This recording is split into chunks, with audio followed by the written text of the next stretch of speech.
سمجھ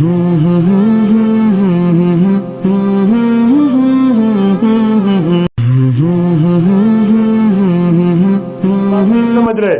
ہم اس قرآن کریم کو خود بھی پڑھیں، اپنی اولاد کو بھی پڑھائیں، آئندہ نسلوں تک آگے قرآن کریم کو لے کر چلیں، تاکہ قرآن نے تو قیامت تک رہنا ہے، ہماری نسلیں بھی خدمت قرآن میں قیامت تک رہیں۔ اور میرے دوستو، میں یہاں ایک بات سمجھانے کے لیے کہتا ہوں، ہمارا تعلق اہل سنت والجماعت احناف دیوبند سے ہے۔ میں نے کئی بار یہاں اہل سنت والجماعت احناف دیوبند پر بات کی ہے۔ میں علماء دیوبند کے کردار پر دیے گئے عنوان کے مطابق چند باتیں عرض کرتے لگا ہوں۔ دیوبندیت کا مطلب کیا ہے؟ دیوبندیت کسے کہتے ہیں؟ دیوبند کسی مذہب کا نام، کسی فرقے کا نام ہے؟ جی نہیں، دیوبند اسلام کا ایک بہت بڑا گلشن اور آبیاری کرنے کا نام ہے۔ دارالعلوم دیوبند یہ ہندوستان کے ضلع سہارنپور کے علاقہ دیوی بند، جسے آج دیوبند کہتے ہیں، وہاں پر یہ مدرسہ قائم ہے۔ اس کی وجہ سے خود کو دیوبندی کہا جاتا ہے۔ سوال ہوگا، دیوبندی کہنے کی ضرورت کیا ہے؟ مسلمان کہنے پہ بات پوری تھی۔ دیوبندی کہنے کی ضرورت کیا ہے؟ مسلمان کہنے پہ بات مکمل تھی۔ تو یہ بات یاد رکھیں کہ مسلمانوں کا اسلام آیا عرب سے ہے، پہنچا بر صغیر پاک و ہند میں ہے۔ جب بر صغیر میں یہ دین پہنچا، اس دین میں کچھ لوگوں نے کہا پرانا ہے، اضافہ کر دو، کسی نے کہا کمی کر دو، کسی نے اضافہ کیا، وہ بن گئے بدعات والے جن نے دین کو بڑھا دیا۔ جس نے دین میں کمی کی، یہ بن گئے الہاد والے جنہوں نے دین کو کم کر دیا۔ علماء دیوبند جو اس علاقے کے باسی تھے، جنہوں نے اس مدرسے کی بنیاد رکھی تھی، وہ کہنے لگے دین کبھی پرانا نہیں ہوتا، دین اللہ کا اتارا ہوا، رسول اللہ کا دیا ہوا، صحابہ کرام کا پھیلایا ہوا، امام اعظم ابو حنیفہ رحمہ اللہ کا لکھوایا ہوا ہے۔ یہ پرانا نہیں ہے، یہ قیامت تک کے لیے آیا ہے۔ یہ پرانا نہیں ہے، یہ نظام حیات بن کے آیا ہے۔ یہ پرانا نہیں ہے، یہ آپ کے اور میرے لیے مکمل ضابطۂ حیات بن کے آیا ہے۔ اسی لیے ہم اس دین میں کمی بھی برداشت نہیں کریں گے، اس دین میں اضافہ بھی برداشت نہیں کریں گے، اور ہم جو کا تو اصلی اور خالص دین دنیا میں پھیلائیں گے۔ نعرہ تکبیر، سر بکف سر بلند، سر بکف سر بلند، علماء حق، علماء دیوبند، حضرت مولانا مفتی عبدالواحد قریشی صاحب۔